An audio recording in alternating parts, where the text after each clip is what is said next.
Didier Lecor, directeur de la Garance, scène nationale de Cavaillon depuis 7 ans. Et on voit avec grand plaisir de laisser ma place dans quelques mois.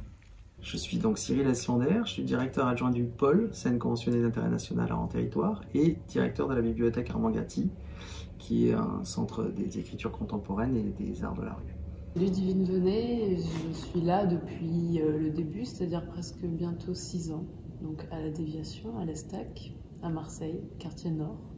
Moi, je suis plasticienne, artiste plasticienne, je fais du dessin et de la gravure ici. Louis Jamsey, je suis là depuis 2 ans maintenant. Je suis comédien, mais j'écris aussi, je danse, je chante. Agnès Loud, je suis la directrice déléguée du Théâtre Antoine Vitesse, donc un équipement théâtral professionnel en université depuis 1992. Je suis arrivée un peu après. Voilà. Jasmine Lebert, et je dirige un lieu qui s'appelle le 3 bis F, lieu d'art contemporain, résidence d'artistes à Aix-en-Provence, qui se trouve dans le centre hospitalier psychiatrique Montperrin. À vrai dire, ça va plutôt pas mal en fait, parce que déjà, plutôt en bonne santé, le public nous manque, hein, c'est la première chose, et malgré tout, on arrive quand même à faire de belles rencontres. Triste, ému et en même temps enthousiaste. Pas très bien, ouais. Je pense qu'on est tous à un moment de cette crise, au bout d'1 an, qui nous fait du mal à tous, ouais. Bien. Ouais, bien, ouais. On commence à en avoir marre, très clairement. Et puis je suis un peu quand même, c'est un sentiment que j'aime pas avoir, mais je suis un peu, presque en colère un peu quand même. Dans le sens que il y a une absence totale de dialogue. Forcément, il y a eu un moment de réflexion là-dessus, un peu obligatoire sur comment on allait pouvoir continuer à faire fonctionner le lieu, à le faire tourner, parce qu'on est dans une économie quand même, somme toute, assez fragile, quoi. On est très peu subventionné, et pour à l'époque on ne l'était pas.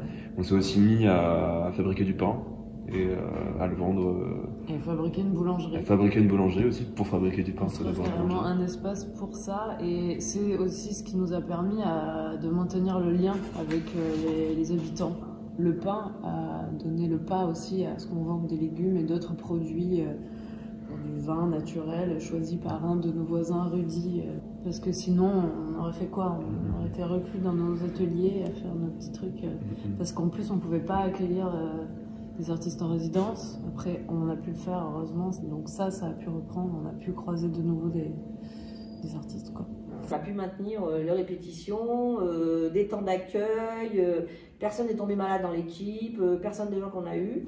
Et on a réussi surtout à maintenir la section théâtre pratique, hein, le DUST et la licence pour leur temps de répétition et de création universitaire, ce qui pour nous évidemment est une grande satisfaction. Il a fallu faire et défaire tout ce qu'on avait imaginé, soutenir les artistes, beaucoup discuter avec les uns et les autres, ne serait-ce que pour savoir comment ils allaient, comment trouver des solutions pour les soutenir. On a pu indemniser la totalité des compagnies. On a pu réouvrir quand même en septembre-octobre. Et là, on a pu vérifier, alors avec les mesures Covid qu'on a pu imaginer, etc., mais ça a cartonné vraiment. Et puis, tout le mois de novembre, là, on a été autorisé à ouvrir les théâtres, non pas au public, mais aux professionnels. Puis il y a ce troisième arrêt, là, le stop and go, maintenant, ça suffit. C'est-à-dire que là, par contre, il n'y a pas de dialogue, il n'y a plus de perspective, et ça devient vraiment très compliqué. On a un peu reformaté notre projet en décidant au trimestre dernier de ne faire que des résidences et de ne pas diffuser de spectacles et de soutenir les artistes en leur proposant de venir travailler dans le théâtre. On a continué nos activités de résidence d'écriture pour à la fois les auteurs dramatiques et les compagnies arts de la rue. On a continué, on a renforcé aussi notre travail de tournée dans les établissements scolaires. On a continué tout ce qui était activité d'éducation artistique et culturelle, le prix de la pièce contemporaine pour le jeune public, un auteur dans ma classe.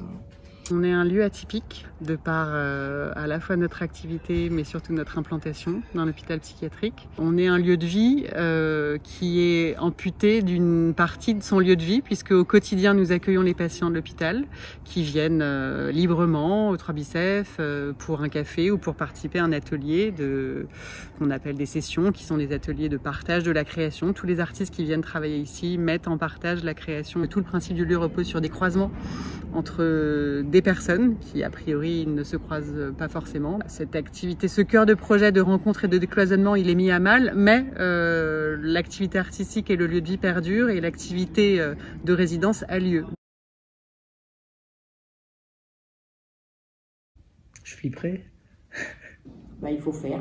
Rencontrer d'autres artistes, faire vraiment des alternances, voilà, entre vous, ce que vous avez inventé, pas faire des complexes, pas vous dire on est nul, ça a déjà été fait ou quoi, vous en foutez. C'est difficile, mais en même temps, moi je constate quoi. L'art vivant, le spectacle vivant, comme je dis, ça part quand même d'un désir collectif. C'est ça vraiment qui me plaît dans le théâtre. Donc de toute façon, il faut déjà avoir l'envie, le besoin, se disputer, chamailler, construire, penser. Ça, se dire que pourquoi on le fait, et en effet, il faut trouver des moyens. J'attraperai ce qui a attrapé dans cette période en suspens.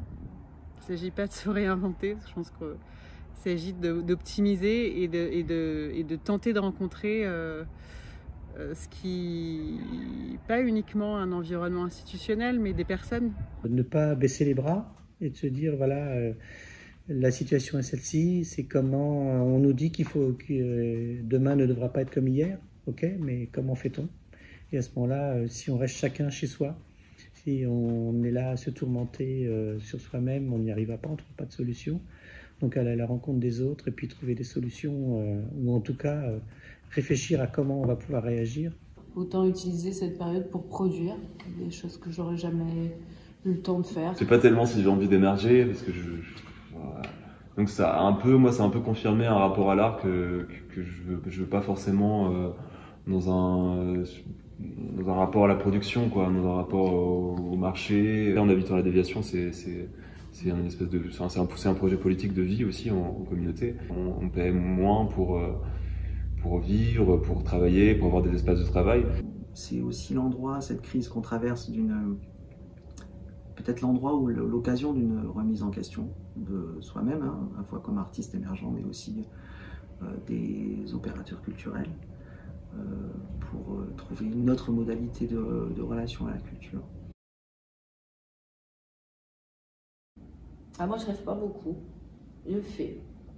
Voilà, moi j'ai les envies, et je trouve les moyens, je trouve les gens, et j'ai plutôt des volontés. Moi je suis quelqu'un de très volontariste. Cette vie professionnelle va s'arrêter, donc ça va être la place à d'autres rêves. En même temps, là, à la Garance, on est engagé depuis de nombreuses années sur les questions de culture et précarité. On a créé un dispositif avec des partenaires, la Fondation de l'Abbé Pierre et l'association Le Village. On a créé un dispositif qui s'appelle C'est pas du luxe, qui vise à ce que des artistes puissent être mis en contact avec des lieux d'accueil d'urgence de gens en grande précarité. Mon grand plaisir, c'est que la Fondation Abbé Pierre, après ce moment professionnel, m'a demandé si j'étais d'accord pour être bénévole. Donc je serai bénévole, pour aller à la rencontre des théâtres et les inciter à regarder sur leur territoire justement s'il y a des lieux comme ça d'accueil, des centres d'accueil de migrants par exemple, les CADA, etc. Et je dois dire que j'ai accepté avec un grand plaisir. Qu'on soit encore mieux équipés ici. On a quand même un outil assez incroyable, mais c'est pas fini.